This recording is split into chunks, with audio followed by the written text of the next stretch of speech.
अब सीधे केंद्रीय परिवहन, सड़क एवं राजमार्ग मंत्री नितिन गडकरी से भिड़ गए हैं महाराष्ट्र के मनसे प्रमुख राज ठाकरे।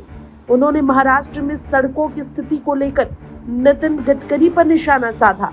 गौर हो, पिछले दिनों टोल प्लाजा में हुई एक कथित तोड़फोड़ के बाद अमित ठाकरे राज के बेटे को बीजेपी सरकार ने चेतावनी दी और कहा ये दादागिरी नहीं चलेगी।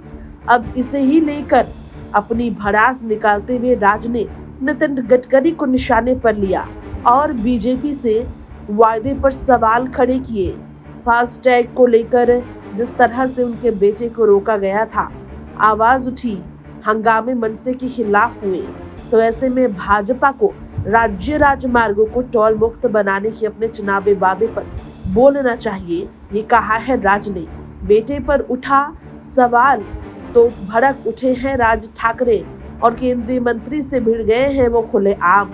जी हाँ, उन्होंने कहा जिस तरह हाईवे पर कोई सुरक्षा रेलिंग नहीं, क्या बीजेपी सरकार इसकी जिम्मेदारी लेगी?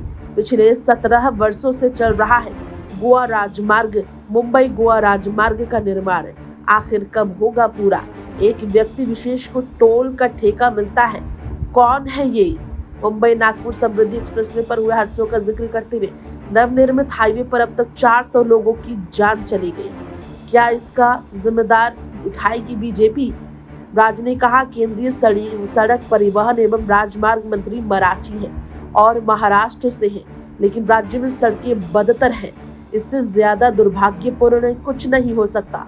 ऐसे नीचा दिखाते हुए नितिन गडकरी को राज ठाकरे ने पूछा। विधानसभा विपक्ष का कोई नेता नहीं राज्य में, ठाकरे ने रहस्यमय तरीके से जवाब दिया। मैं अपनी पार्टी को राज्य में एकमात्र विपक्षी दल के रूप में देख सकता हूँ, अन्यथा बाकी सभी के तार एक दूसरे से जुड़े हुए हैं। अजीत के जाने के बाद वो इस तरह से कह रहे हैं, राज्य सरकार पर ऐसे भड़क गए हैं।